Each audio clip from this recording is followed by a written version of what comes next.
días a todas y todos. Para mí es un gusto presentar ante ustedes estos primeros resultados del proyecto Argumenta DH, que como muy bien reseñaba José Antonio, pues es el resultado del trabajo mancomunado no solo de los profesores que hacen parte de este proyecto de investigación, sino también de mis compañeras con las que a diario estuvimos trabajando estas sentencias judiciales de manera vigorosa y muy comprometida con este proyecto que pretende de alguna manera ver cómo los organismos internacionales aplican o más bien cómo inaplican el derecho internacional de los derechos humanos. Pues bien, antes de empezar, quiero empezar con una contextualización relativa a la justificación, a la metodología que fueron empleadas en esta investigación. Lo primero, retomando un poco lo que decía José Antonio, es nuestro punto de partida, que es el artículo 10.2 de la Constitución Española, que como bien ustedes saben, profesores, estudiantes que están empezando, pues esta cláusula lo que impone es la interpretación de los derechos fundamentales consagrados en la Constitución Española de conformidad con los tratados de derechos humanos que han sido firmados y ratificados por España. Sin embargo, a pesar de que hay una claridad en la doctrina y en la jurisprudencia, todavía hay ciertas vicisitudes frente a su aplicación material. Todavía hay cuestionamientos en torno a, bueno, cómo estos instrumentos de derechos humanos tienen que aplicarse, qué instrumentos de derechos humanos y qué incidencia tienen en la resolución de las decisiones judiciales. También un punto que nos gusta mucho mencionar también es cuál es el valor jurídico de las observaciones generales de los comités de derechos humanos como intérpretes autorizados de estos instrumentos de derechos humanos, que parece ser una labor muchas veces olvidada en la labor judicial. Pues bien, teniendo en cuenta este punto de partida que acabo de reseñar, es necesario, la necesidad de este proyecto nace puesto que España, a diferencia de otros países que tienen experiencias más consolidadas en la aplicación del derecho internacional de los derechos humanos, no cuenta todavía con un trabajo sistemático y empírico que permita precisamente evidenciar en qué medida se ha cumplido o en qué grado se ha dado un cumplimiento al artículo 10.2 de la Constitución Española. Se ha escrito bastante doctrina, ríos de tinta en relación con este asunto, sin embargo todavía no hay un trabajo serio con evidencia empírica que muestre cómo se ha dado efectivamente en la práctica judicial la aplicación de esta cláusula interpretativa. Esto nos lleva a la necesidad de nosotros de generar justamente esta evidencia empírica rigurosa, observar de manera sistemática cómo los distintos órganos jurisdiccionales y sus distintos órdenes han aplicado, o más bien, como hemos dicho, inaplicado esta normativa internacional. Asimismo, este estudio busca identificar una serie de déficits argumentativos en las sentencias judiciales, tanto desde el punto de vista formal como el material. Digo el formal porque analizamos cómo estas disposiciones de derechos humanos han sido integradas, ya sea mencionadas por las partes o en los votos particulares, como de nuestra magistrada que hoy haremos el reconocimiento, o por el mismo juez. Ya enfocándonos propiamente en las menciones que hace el juez, hemos observado cómo utilizan estas disposiciones normativas, si son meras menciones retóricas, formales, o si tienen una incidencia en la decisión judicial. Y también quisimos enfocarnos especialmente, nuevamente reitero, en lo que son los pronunciamientos de los órganos de supervisión de estos tratados, teniendo en cuenta que ellos son los intérpretes autorizados y quien nos debería generar la pauta o los estándares de protección que se tienen que aplicar. Ese es un punto bastante interesante y que pues cuando veamos los resultados también por veces decepcionante. Entonces, teniendo en cuenta esta justificación, ya acudiendo a los criterios propiamente del diseño metodológico que realizamos, fue necesario diseñar un mecanismo de búsqueda, de selección y clasificación que pudiera mostrar resultados representativos y comparables. Partimos de un dato estructural que ya se los presento acá, que es que en el año 2024, teniendo en cuenta esto, las plataformas Tirán, Prime y Sendoc, se registraron aproximadamente 240.882 sentencias judiciales. Esto hay que hacer una aclaración y es que no hay una exhaustividad en cuanto a las sentencias de primera instancia, hay un enfoque en civil y en penal, pero hay un rezago en otras áreas, pero digamos que en el resto de órdenes sí se contemplan las decisiones judiciales. Teniendo en cuenta pues este volumen de sentencias, lo que hicimos nosotros fue una priorización de unas áreas temáticas que ahí presentamos en negrilla, que son los derechos de infancia, la discriminación por género, los derechos de las personas con discapacidad, derechos civiles y políticos, derechos sociales, discriminación racial, prevención contra la tortura, tratos crueles, inhumanos o degradantes y trata de seres humanos. Frente a estos tres primeros hicimos un especial énfasis, teniendo en cuenta pues, que se refiere a colectivos que históricamente han sido puestos en situación de vulnerabilidad, pero también porque actualmente en el litigio estratégico, de hecho varios de nuestros ponentes que están acá, pues abordan estas temáticas que son cruciales en el litigio estratégico actualmente. Ahora bien, frente a la selección de instrumentos y exclusiones justificadas, lo que hicimos fue hacer un paralelo entre estas áreas de trabajo y los instrumentos en el ámbito internacional, en el ámbito universal, perdón, sobre los cuales España ha ratificado y firmado sus tratados. Un ejemplo, en materia de infancia tomamos en cuenta la Convención sobre los Derechos del Niño, pero adicionalmente tomamos en cuenta también su órgano de supervisión, que es el Comité de los Derechos del Niño, por las razones que ya expuse anteriormente, por la relevancia de analizar esos estándares que se han ido construyendo en este ámbito. Y otro punto metodológico importante de exclusión deliberada que tuvimos en cuenta fue la exclusión del Convenio Europeo de Derechos Humanos y el Tribunal Europeo de Derechos Humanos. Esto por una razón muy sencilla, y es que, bueno, existe ya como una aceptación relativa en materia doctrinal y jurisprudencial sobre su aplicación, y especialmente tomando en cuenta la Ley Orgánica del Poder Judicial, que en su artículo 5 bis señala pues, que tiene que aplicarse. Entonces, ahí excluimos por esta parte este tipo de instrumentos y nos focalizamos el análisis en otros instrumentos que son los que les acabo de mencionar, que tienen una mayor variación y una menor consolidación en la práctica judicial. Pues bien, para la búsqueda de la recolección de datos utilizamos principalmente la plataforma Tirán Prime y de manera complementaria el CENDOC, que es el que dispone el Poder Judicial. Realizamos unas búsquedas tanto por el nombre del instrumento como el órgano de supervisión, buscamos también el instrumento de ratificación y las distintas variaciones que podrían haber de estos instrumentos según en la práctica judicial. Como ustedes saben, por ejemplo, la Convención de los Derechos del Niño la mencionan de distintas formas, entonces tuvimos que tener como cierta habilidad ahí para que la muestra fuera lo mayor representativa posible. Teniendo en cuenta pues estos parámetros y estos instrumentos que acabamos de mencionar, haciendo uso de estos criterios, encontramos 5.641 resoluciones judiciales que contenían alguna referencia a estos instrumentos de derechos humanos que les acabo de mencionar. Esto durante el periodo analizado, que es el año 2024. De este conjunto generamos una selección de 311 sentencias judiciales donde priorizamos representación geográfica, dada el volumen litigioso o dado el número de la población, y también la diversidad de los órganos y órdenes jurisdiccionales de forma proporcional. Y adicionalmente reitero la priorización de las tres áreas que inicialmente mencioné y que están ahí resaltadas.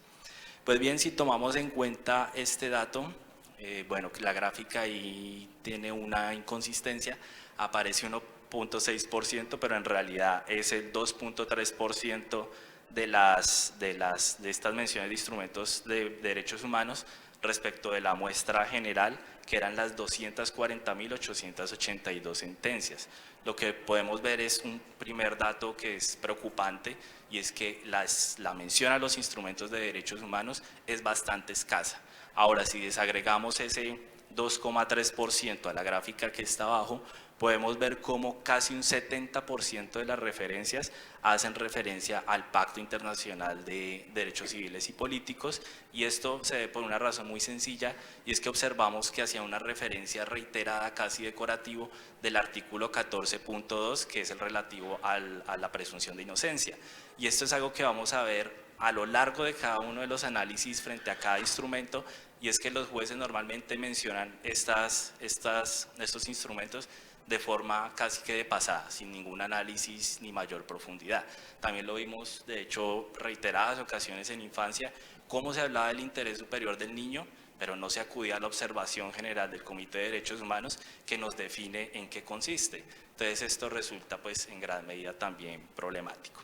Pues bien, sin más preámbulos, pues tomando en cuenta, consideramos esta base empírica fundamental para comprender el grado real del cumplimiento del mandato constitucional que dispone el artículo 10.2, y también esto nos va a permitir avanzar hacia una cultura judicial más en una perspectiva de derechos humanos y en consideración de la perspectiva pro persona. Ahora bien, ya entrando en detalle de los análisis de los datos, primero vamos a hablar con Celeste, que nos va a mencionar aspectos generales que tienen que ver con la identificación de las sentencias judiciales que analizamos.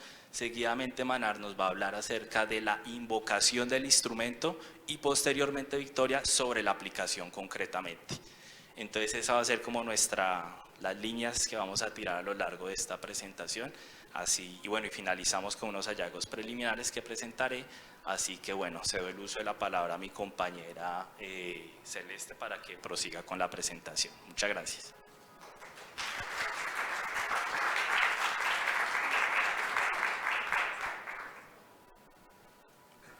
Gracias por la palabra, Juan Carlos. Muy buenos días a todos y a todas.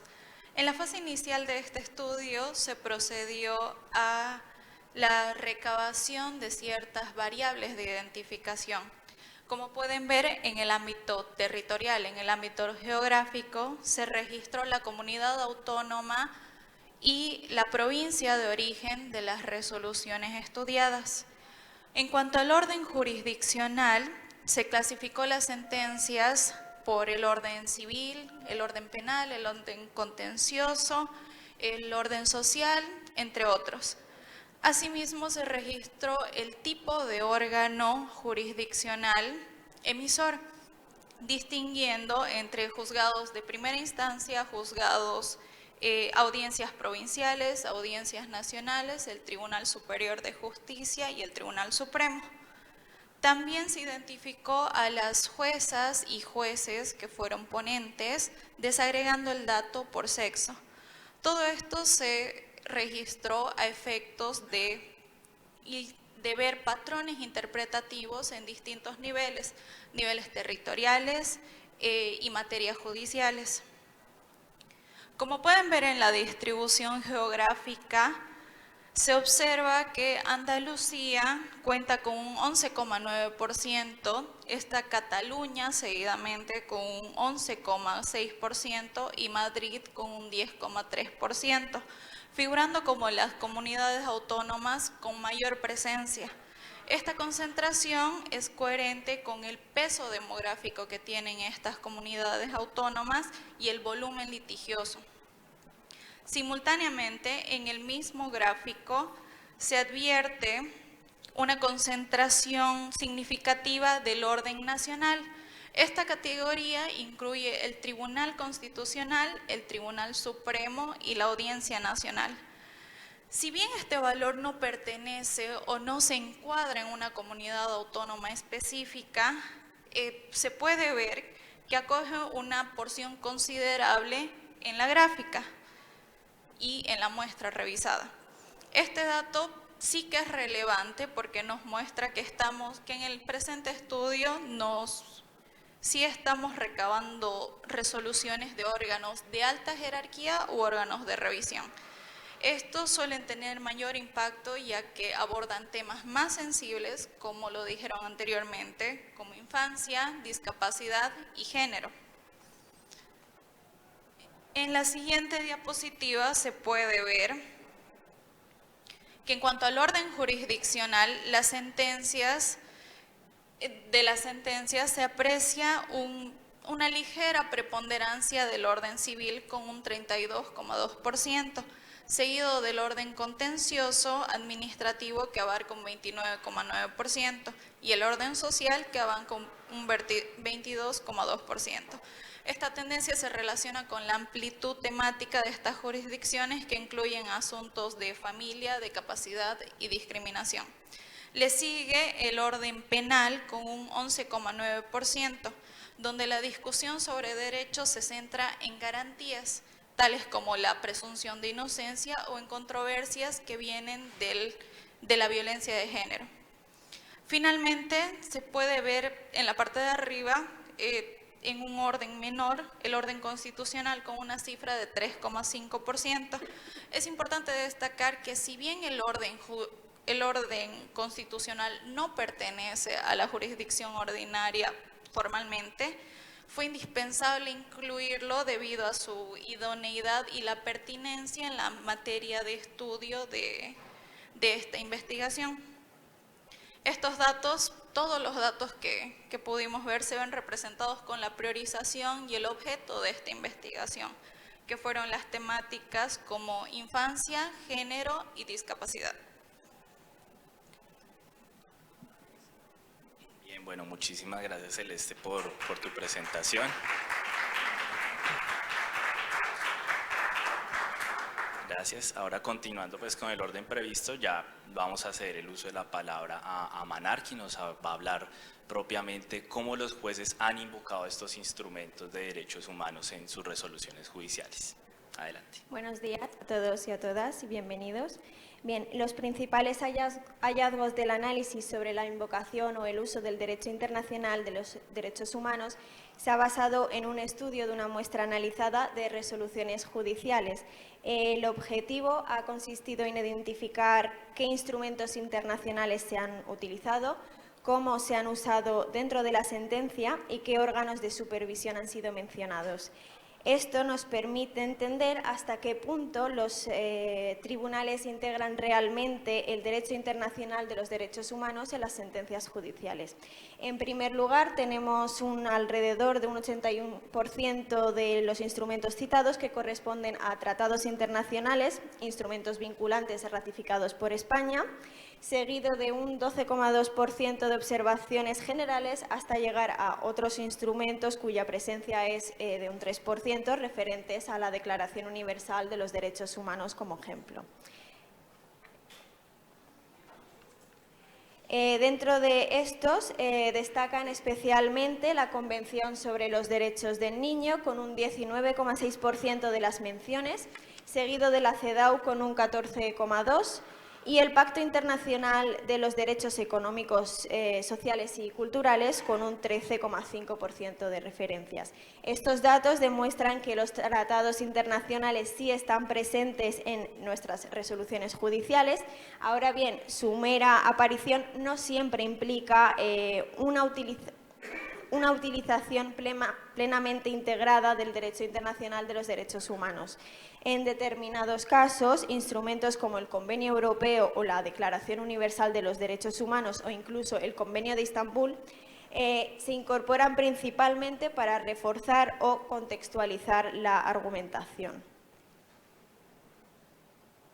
En relación con los órganos de supervisión, el que aparece con mayor frecuencia es el Comité de los Derechos del Niño, con alrededor de un 30% de las referencias, y le siguen el Comité de la CEDAW y el Comité DESC.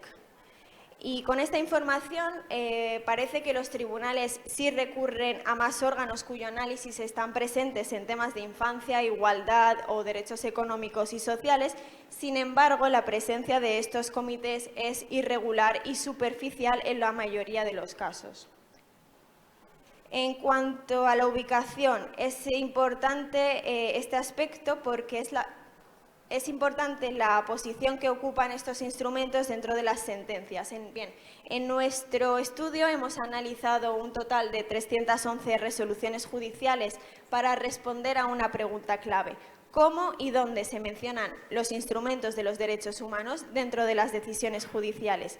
En primer lugar, encontramos que 88 resoluciones mencionaron estos instrumentos en los antecedentes de hecho, que es la parte donde se recogen las alegaciones de las partes.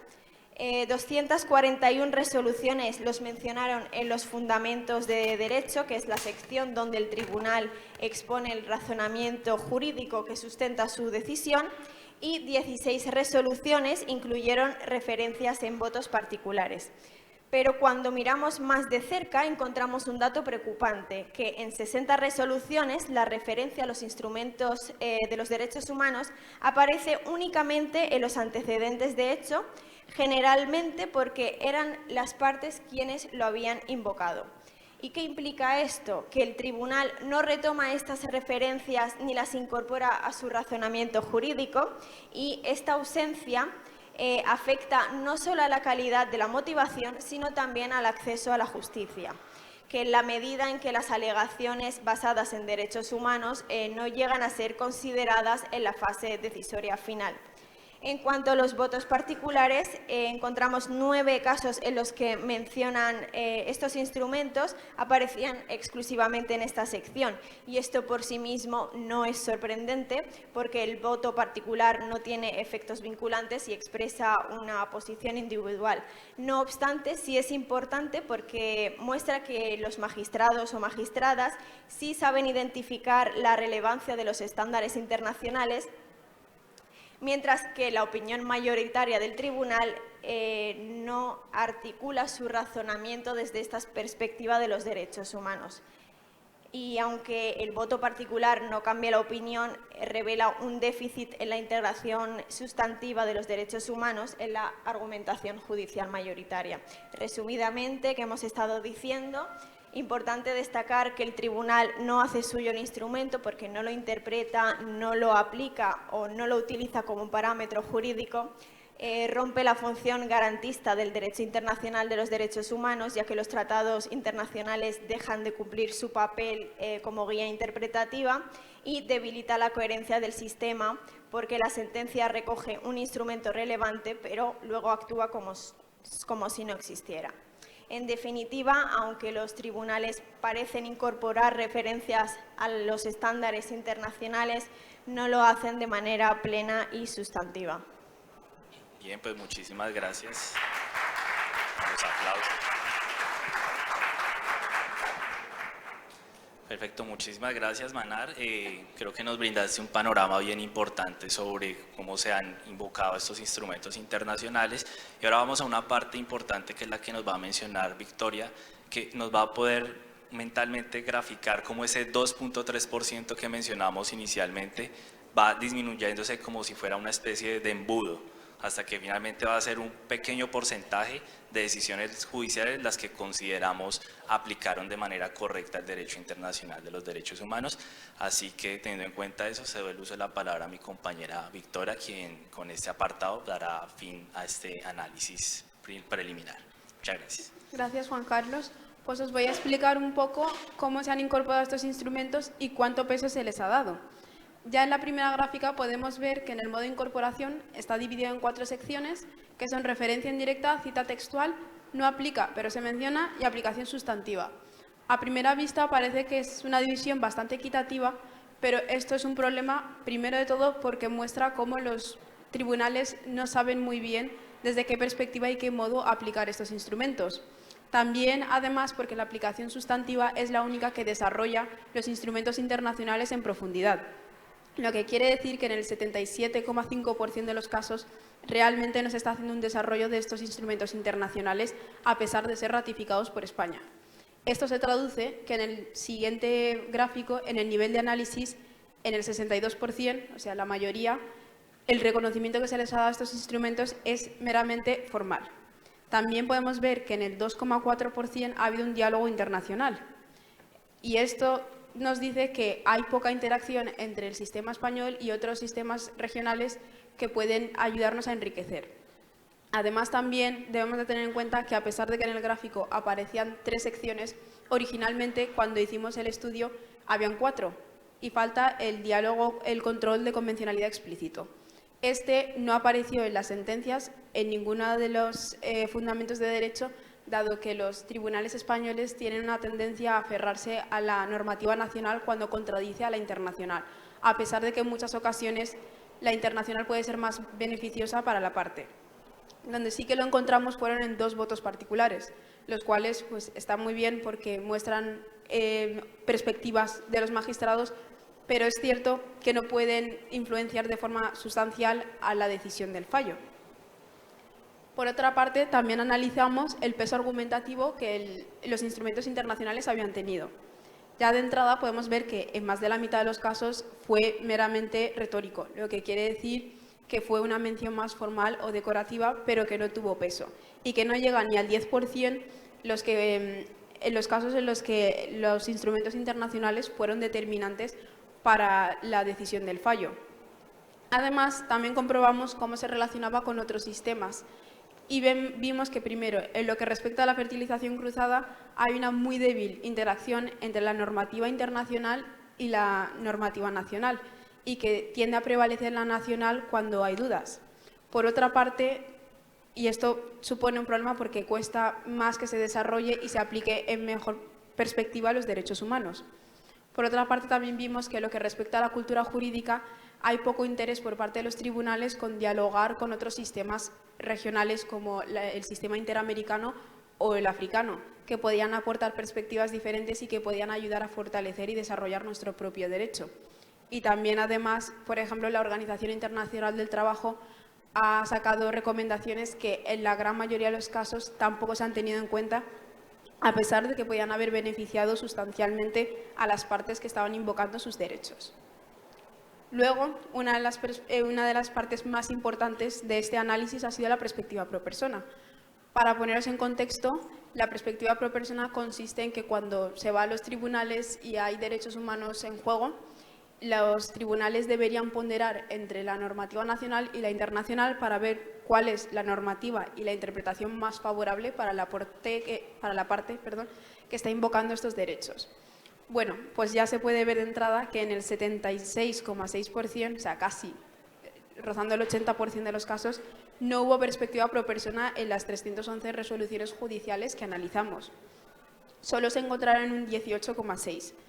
Sí que es cierto que vimos que cuando habían órganos de supervisión de la ONU, como los comités, y empezaban a implementar observaciones generales, observaciones finales, recomendaciones, ahí sí que pasaba la perspectiva pro persona de ser un 18,6% a un 34,3%, lo que implica que cuanto más se utilizan estos instrumentos internacionales, más posibilidades hay de que haya una perspectiva pro persona y que más se protejan y se amparen los derechos humanos. También pudimos comprobar que lo que respecta a la perspectiva pro persona y a las magistradas y a los magistrados, aunque no había una diferencia abismal, las magistradas, las mujeres, son más tendientes a desarrollar los casos con una perspectiva pro persona en comparación a los magistrados hombres.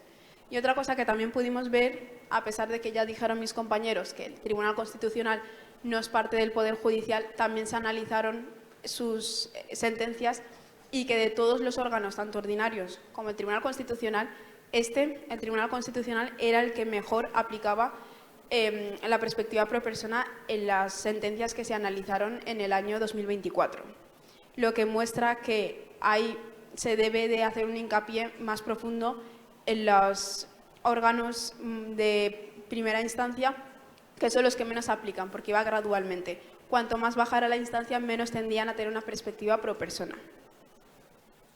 Bien, bueno, pues muchísimas gracias. Los aplausos. Gracias, bien, bueno, con esta intervención de Victoria finalizamos esta parte de análisis de datos de este primer informe preliminar. Sin embargo, como mencionó José Antonio, todavía falta un tiempo para consolidar el informe final, pero queremos presentar unos hallazgos preliminares que consideramos importantes mencionar en este momento. El primero de ellos, perdón que lea directamente, pero creo que es importante, es que la aplicación del derecho internacional de los derechos humanos en el ámbito jurisdiccional es excepcional y fragmentaria, lo que evidencia una cultura jurídica que se decanta más por la aplicación del derecho interno que al cumplimiento integral de las obligaciones internacionales en armonía con el artículo 10 de la Constitución. El uso correcto de estos instrumentos pareciera depender más de la voluntad individual del juzgador o de su formación que de una práctica institucional consolidada. Como segundo, se observa cómo la mayoría de referencias al derecho internacional de los derechos humanos no genera efectos reales en la decisión judicial, lo que pone de manifiesto un evidente déficit argumentativo en clave de derechos humanos. Estas menciones suelen ser, como ya lo vimos, formales, lo que dificulta la función del derecho internacional de los derechos humanos como un parámetro interpretativo obligatorio y a su vez reduce la capacidad transformadora en la protección de los derechos humanos. En línea con la anterior, la ausencia sistemática de las interpretaciones de los órganos de supervisión, fundamentalmente plasmadas en observaciones y recomendaciones generales, refleja una comprensión muy limitada del alcance del artículo 10.2 de la Constitución española como cláusula de interpretación, Dicha omisión no solo empobrece el análisis jurídico, sino que rebaja el estándar de protección exigible. Desarticula también el diálogo pues, entre el derecho interno y el derecho internacional de los derechos humanos. Como cuarta observación, la perspectiva pro persona como método de interpretación y aplicación normativa no opera como un criterio transversal, sino como una excepción aplicada a unos contextos puntuales, lo que muestra tanto una falta de formación específica en derechos humanos como una resistencia a incorporar metodologías interpretativas más garantistas que tomen en cuenta la perspectiva de género o el interés superior del niño y que permitan asegurar el efecto útil de los tratados sobre derechos humanos. Se observa además una escasa valoración judicial de las referencias al derecho internacional de los derechos humanos que fueron aportadas por las partes, combinada con las carencias de redacción y argumentación que ya mencionamos y que están presentes en varias sentencias.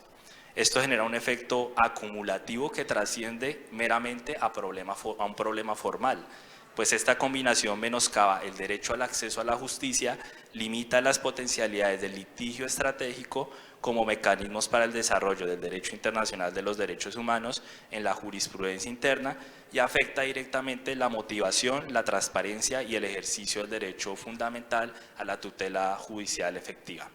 Y por último, una observación que nos compete a quienes nos dedicamos a esto, es que pues finalmente las anteriores deficiencias dificultan el trabajo académico que realiza este tipo de estudios cuantitativos y cualitativos, lo que limita la posibilidad de identificar patrones, constatar criterios y extraer conclusiones sólidas.